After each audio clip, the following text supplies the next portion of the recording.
Did you know that, according to psychological studies, wearing a mask can alter our behavior and ignite what's known as the Proteus effect? And what might this have to do with Ulysses? While the term Proteus effect is more commonly used in virtual environments, the underlying concept that adopting a disguise can free individuals from their typical social constraints, allowing them to behave in ways they normally wouldn't, emerges in the characters in James Joyce's Ulysses. And with this transformative power of masks in mind, imagine a world where every day is a masquerade ball. Everyone you meet could be donning a mask, playing a role far from their true self.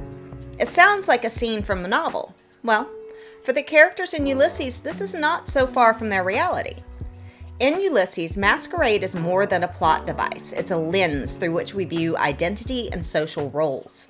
Characters frequently adopt personas, perhaps none so boldly as Leopold Bloom when he takes on the persona of Henry Flower in his erotic correspondence with Martha Clifford.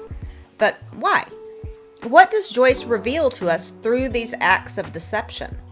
When Bloom uses the pseudonym Henry Flower for his secret correspondence, he allows himself a form of escapism and a means to explore aspects of his identity and desires that are not expressed in his daily life.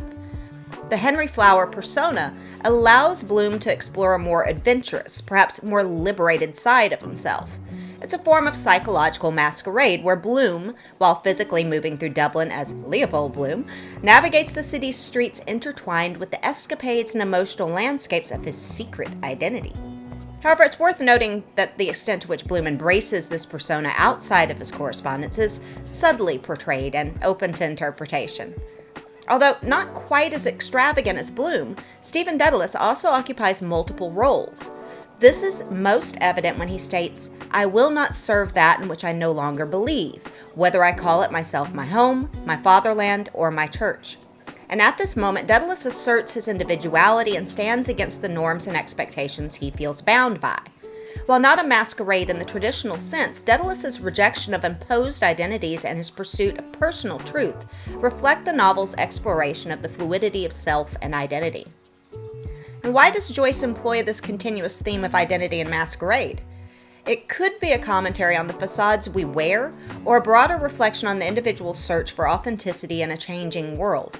The characters reveal hidden aspects of their identities, ironically, through the concealment, mirroring the pressures to conform and the struggle for individuality that are universal.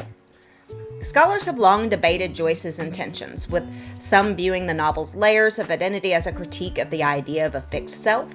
Others interpret these narratives as a resistance to oppressive social norms. Nonetheless, the threads of masquerade and impersonation are pivotal, interwoven with the broader themes that give the novel extra depth. Joyce presents us with a question as relevant now as it was 100 years ago. What truths lie behind the masks we wear? If you enjoyed this video, subscribe because more Ulysses content is coming. And until then, check this one out.